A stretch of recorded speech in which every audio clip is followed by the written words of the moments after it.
Sorry, bud. Mine was messing up. You were saying? Alright, so Evelyn wanted her phone back. She told me, take him the fuck home, but get my phone before you come back. I said, okay. He ended up hearing her saying that. We get in the car, we're heading back to his house in Orange Rapids. And then he ends up calling somebody on the phone and saying, I'll be there in 10. He grabs my gun, and as Thomas knows the gun I'm talking about, it was a revolver. He points it at me and says, if you don't take me to where I tell you to take me, I'm going to shoot you.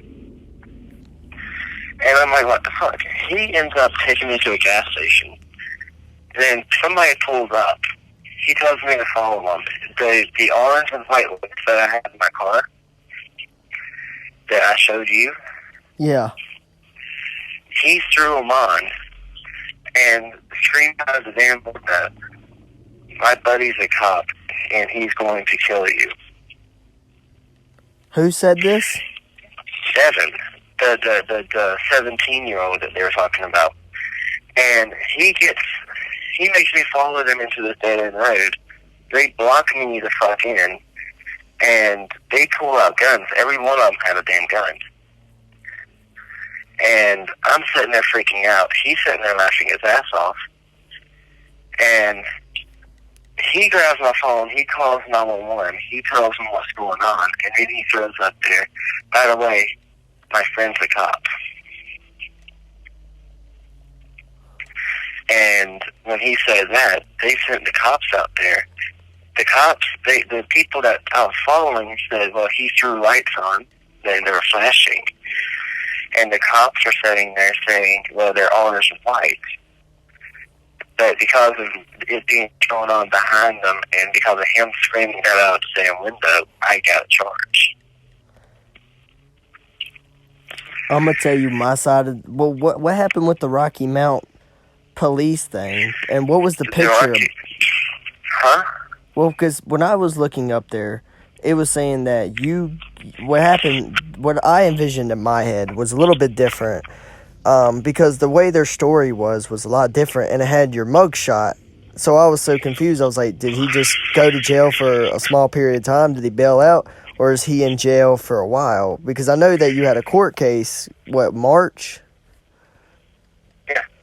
So, did you end up spending any time in jail, or did you just take a picture, sit in the cell, and you bailed yourself out? How did that work?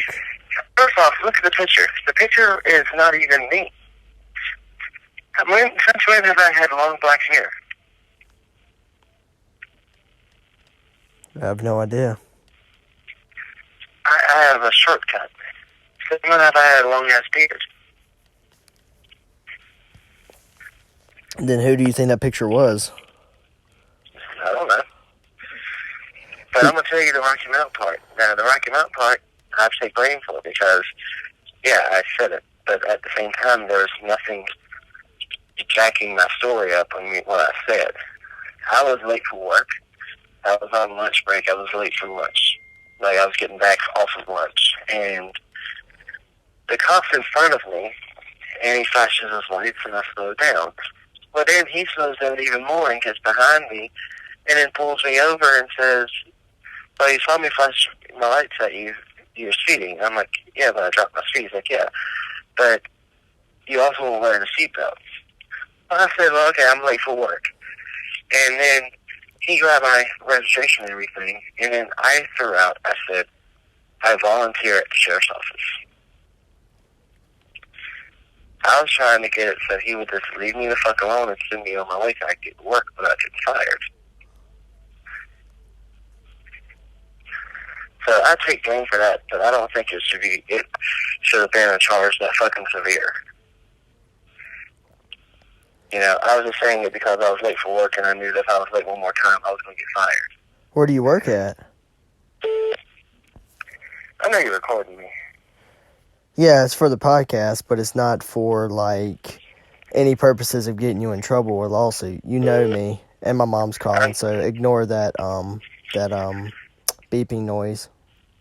I know that, but what I'm saying is, it's not you. It's like they can, the recording. Yeah. I'm working out of state. No, don't tell me like the name of the company, nothing like that. Just tell me like what's your job description. You can tell me when I'm not recording, but just are you working like truck driving? Are you driving trucks? Like what is your job exactly, description wise? Don't tell me where you work for. Construction. Construction. Okay, so you're doing construction work. You were on your way to work. That cop was talking. Well, at that time, I was doing Eastern Environmental, which was like a hazmat cleanup company. Okay. But because of the officer pulling me over and spending almost an hour and a half behind me, I lost that job. Damn. Yeah, it was really bad. And, you know, prior to that happening, I had gotten pulled over for speeding again because I was late to get back to work. And I just got a speeding ticket, and I was going to pay it off, and I did pay it off. But that officer, he tried to do everything he could to get me a ticket, and he eventually did. And yes, I screwed up when I said what I said. He shouldn't have took it to the extreme that he did. I was never arrested. I was never bonded out. I was never even handcuffed. I received a ticket. See, that's what I thought would happen, because when I reached out to those people, the Billy Lynch guy and all them, they said they wouldn't speak to me about it until the whole thing was settled.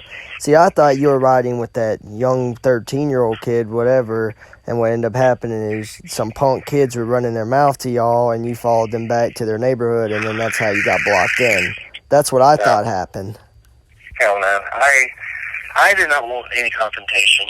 And in reality, what happened, him calling, saying I've been 10 minutes, him pulling the gun on me, him forcing me to drive down a dead-end road, one of those people was there with the guns. He was setting me up to get me killed because he wanted to keep that damn iPhone. He was pissed off already that I was going to take the phone from him. He had planned it. The guy he lived with, named Johnny, a month before it happened, Johnny walked in on him talking to somebody about setting me up and getting me killed. That's fucked up.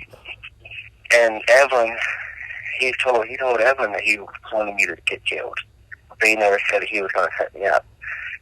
So there's witnesses to back it up that he was trying to get me killed. That's fucked up, dude.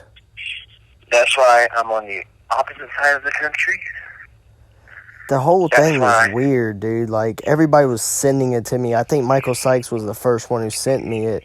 And I was like, is that Jay? And I, like, read into it, and it just kind of seemed weird. I read it, and I got so pissed. And that's why I left. I said, my lawyer's going to handle it. I don't need to be here, because people were talking about, on the underground portion of Facebook, talking about putting a bounty out for me to get me killed.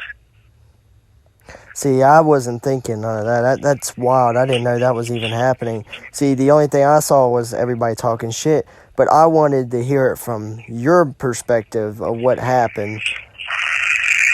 I mean, you can call Evelyn, you can call Donna, you can call my girlfriend. They all vouched for me on it. It was a fucking setup. I left the East Coast for a reason. I'm not even on the East Coast. Oh, so you're not in Rocky Mountain no more? No, I'm in a different time zone. Oh, that means you're out of state too. And I am never going back to North Carolina because I am in fear of my safety. So how are you? Fuck. I was about to say that exploring, I guess us exploring the such and such is not going to happen due to now everybody want to come after you for that reason. And I think Fighting Crime made it a whole lot worse by saying that you Fighting Crime impersonated a cop, so obviously they were saying that you were doing a stolen valor thing, and I'm like, oh God, they just opened up a door to, and then putting your picture up there, they're doing more damage than they are helpful, in my opinion. I was seeing all the people commenting up there. There's people discrediting my military service, which I got proof to back that up. There were people what they're describing, EMS and fire. I can back that shit up. I mean, I said it one time, and I was wrong for saying it. And because of me saying it one time,